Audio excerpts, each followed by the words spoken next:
à mon palais royal. Des armes terribles ont tonné. Ce palais royal que je construis en 35 années de temps est devenu dans un état délabré. Et dire qu'il y a des gens qui pensent que moi je suis de connivence avec Hippolyte Kanambe, non. Peuple congolais, toutes les personnes qui racontent ça sont vos ennemis.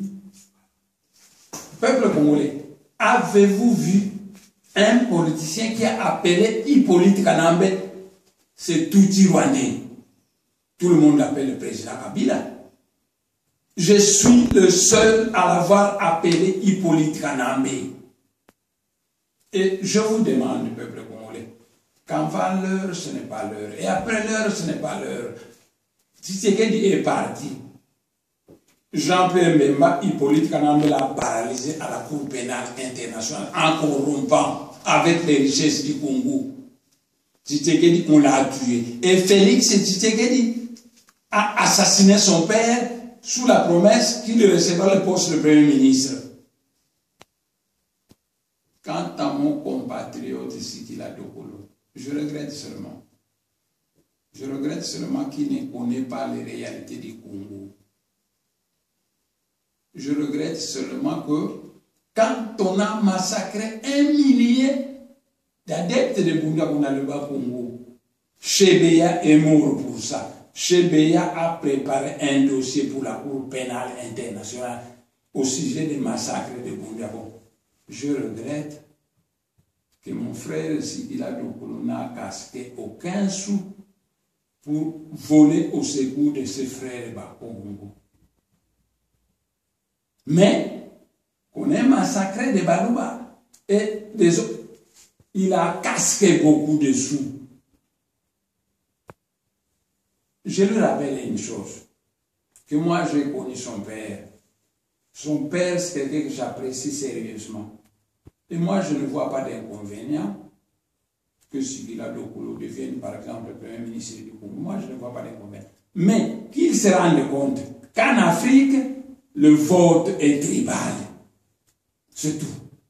Ce sont les Baswahili qui ont toujours soutenu Hippolyte Kanambe et ce sont les Bakongos qui ont soutenu Moutaka Savou pour le conduire au 30 juin. Ce sont les Baswahili qui ont soutenu Lumumba. Donc, en Afrique, les votes sont toujours tribales.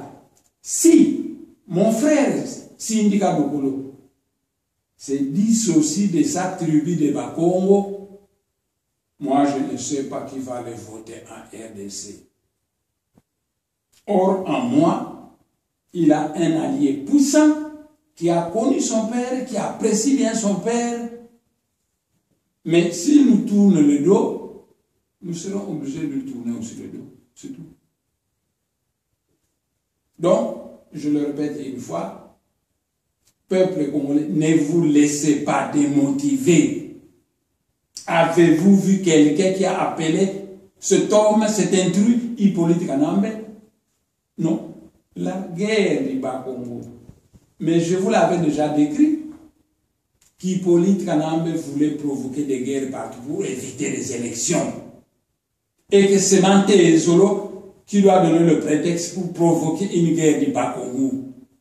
Pas Némoanda, c'est Mante Ezolo. Donc, ce sont des bobards. Des bobards, des gens qui racontent. Les armes qu'on a fait tourner chez moi, vous les avez entendues? Vous les avez vues? Demandez ceux qui ont vu ces armes. Le palais royal que j'ai construit en 35 ans, totalement délabré.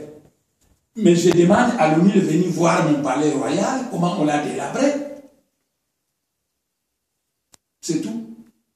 Donc, vous savez que je suis un ancêtre réincarné.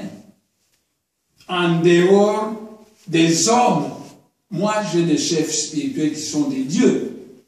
Vous croyez que moi je veux jouer de la comédie, mais je n'arriverai pas à tromper ces dieux, je n'arriverai pas à tromper le Seigneur Kimbangu. Moi j'ai été envoyé en mission au début de l'ère du vaisseau pour servir de guide de la race Bantou. Les dieux Bantou me voit. Et vous croyez que moi je vais faire l'hypocrisie, mais je n'arriverai pas à tromper ces dieux. Ces dieux vont être déçus que nous avons envoyé un ancêtre réincarné. Si quelqu'un parmi vous est spiritualisé, qu'il sache que dans le monde spirituel, on m'appelle ma voix aussi. Ce qui veut dire c'est lui qui mate les lions. C'est l'homme aux situations difficiles. En d'autres termes, c'est le dictateur divin. Et Timakatiopa, la fraternité qui regroupe tous les dieux, tous les ancêtres divinisés Bantou, massacrés au début de cette année,